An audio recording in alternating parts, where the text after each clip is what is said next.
Hi, I'm Q. On my channel, I usually feature Finnish language content about media, opinions, and culture, but today I'm doing something special. There's a letter to the American people. This is going to be available in this original English in which I wrote it, as well as translate into Finnish on the same channel. I'm also going to be linking the text version down there on the comments.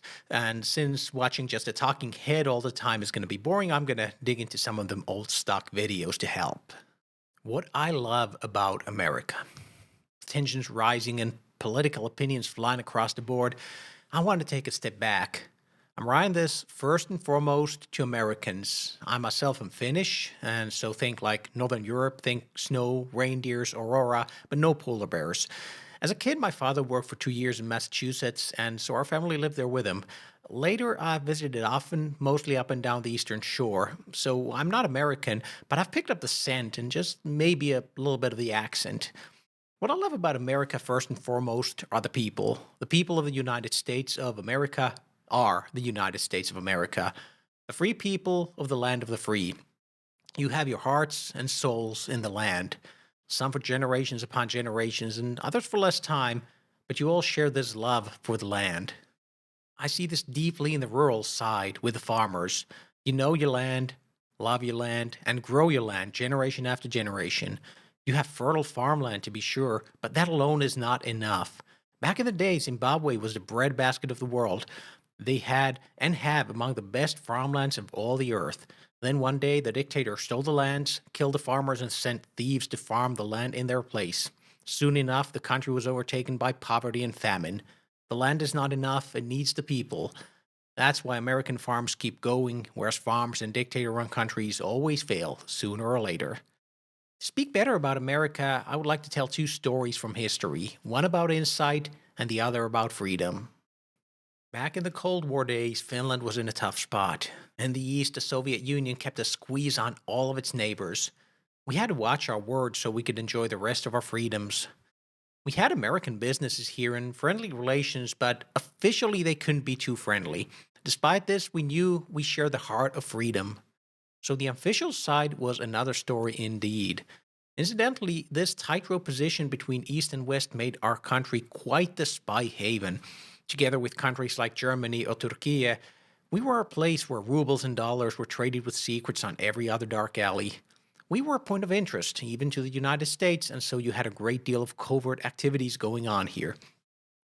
One day, our people found a spy camera hidden on an airplane that was flying close to the Soviet border.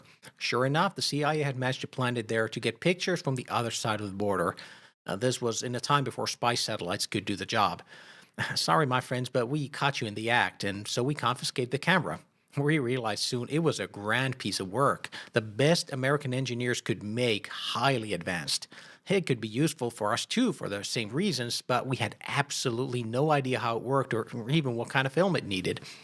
Officially, we sent a strongly worded note to the American ambassador. Unofficially, we said something else. Then, one day, a government worker found a package on his desk in the morning. No idea who sent it. In this package were films for the spy camera, as well as a complete instruction manual. The Americans knew that we could do some good with it, and were we to find something interesting, we would share it in the most unofficial way possible. And you were right, and we used it, and we shared. You had the insight, the vision, and you knew your allies, even if they could not be named in public. And you won the Cold War, and your allies remembered who helped. This opened new trade, new business, new cooperation, bringing an abundance of wealth to both sides of the Atlantic. Story about freedom has similar players. And also in the Cold War era, at a point the Soviets had a good education system, even rivaling America. They taught the hard sciences, mathematics, physics, engineering, and such, and they taught them well. They had skilled people. Then the government forced these skilled people to their government run factories to work. There, a skilled engineer might see that the place is not being run efficiently, showing room for changes and improvement. Most of them did not share their thoughts. You see, having a differing opinion with someone higher up is not acceptable in a dictatorship. With good luck, you were punished. With bad luck, you accidentally fell down on several bullets while taking a shower. A rather good dramatization of this can be seen in the HBO series of Chernobyl. While not fully factually correct, as expected of a drama, it paints the right image. Great number of these people fled the Soviet Union and found their way to Israel, a staunch ally of the United States and the free world. In Israel, these people helped found the technological revolution, eventually making their new home country a true world power in technology. The very same people, with the very same skills, can either suffer under totalitarianism or prosper under democracy. In America, if you see a way to do things better, you could talk to your boss. If your boss is smart, they'll give you a chance to try it, and if you succeed, give you a promotion and a raise. If your boss is stupid, you leave your gloves at the door, walk out and start your own business, do things better, and make $1 million. Now that's freedom. In Europe, it works almost the same. In the Nordics or Baltics, starting your own business probably could not be simpler. A few bucks, a few clicks on the computer, and you have your permits. Our problem is, while it's really easy to start up, we make it hideously difficult to grow. We have too many regulations, which especially hurt growing businesses. We've spent too much time writing directives. You know those infuriating cookie pop ups on websites? That was us. Sorry about that. Liberty, the great American value, is no one single thing. To be sure, freedom of speech is at its core, but it goes beyond the words of your founding fathers. It is in every part of your hearts and souls. You know you can always disagree, with the exception of a child refusing to eat their vegetables. Eat your corn, grow up, and then it's your time. You bow down to no mortal man, no king, no emperor. Every fiber of your being is built on the idea that things can change and improve. Every opinion can be challenged, every solution questioned, every political view brought to debate. As for politics, I will not tell you who to vote for. It is not my place. Sharing the value of freedom absolutely requires the highest respect for the people of every sovereign country to choose. I might give a friendly suggestion, though. Perhaps some parts of your voting system might prosper with some improvements. Perhaps something can be gained with a bit better knowledge of who has the right to vote, and then building a system to make it easier for them to use that vote. Just a thought, but to me, the system, at least in some states, seems a little bit complex. Respecting this choice is a key cornerstone of the liberty we both value. For 100 years, you've built your best alliances with countries that share this core belief. You have respected the people of countries where there is a free vote and rule of law. You have been cautious around countries where such liberties do not exist, and you have been right far more often than wrong. Your George W. Bush once spoke about the axis of evil.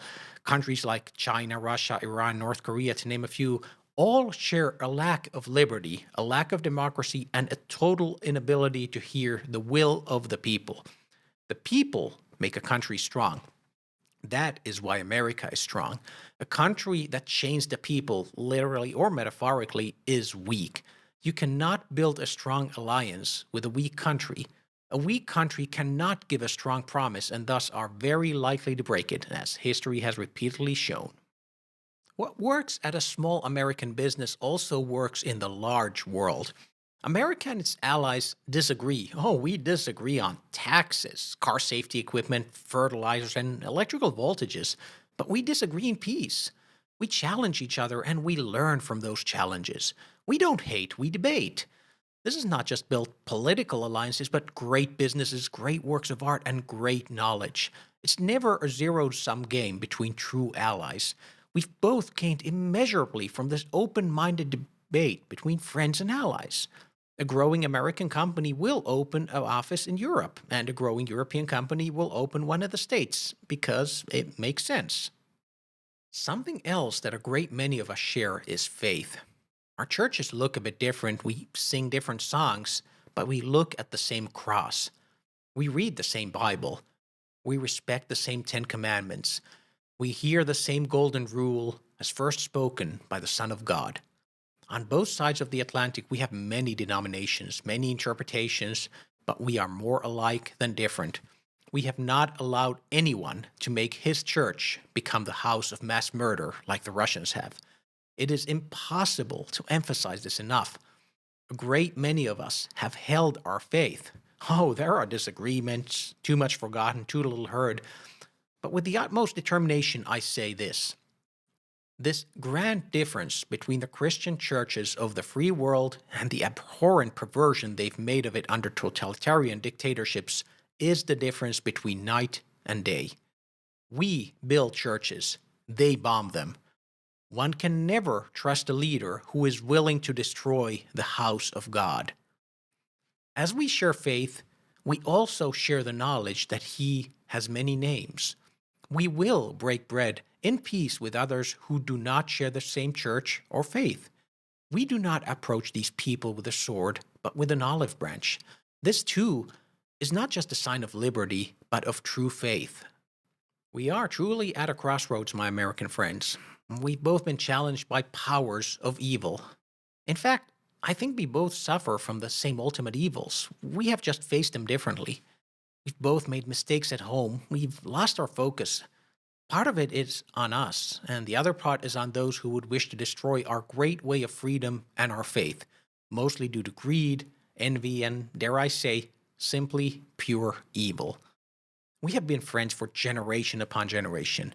We can be friends for ever so many generations more. We've gone against a common enemy before, and we have been victorious.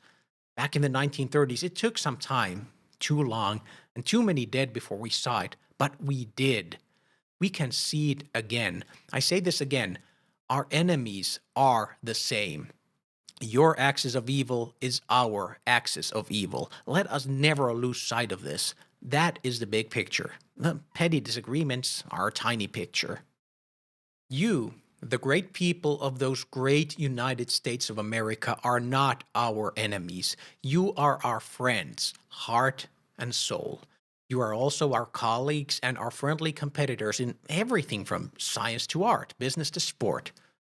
With all I've seen, experienced, shared, and most of all felt, I say this with dedication, with the highest respect and utmost belief. May God ever bless the people of the United States of America, who make true the dream and reality that is the United States of America. Thank you.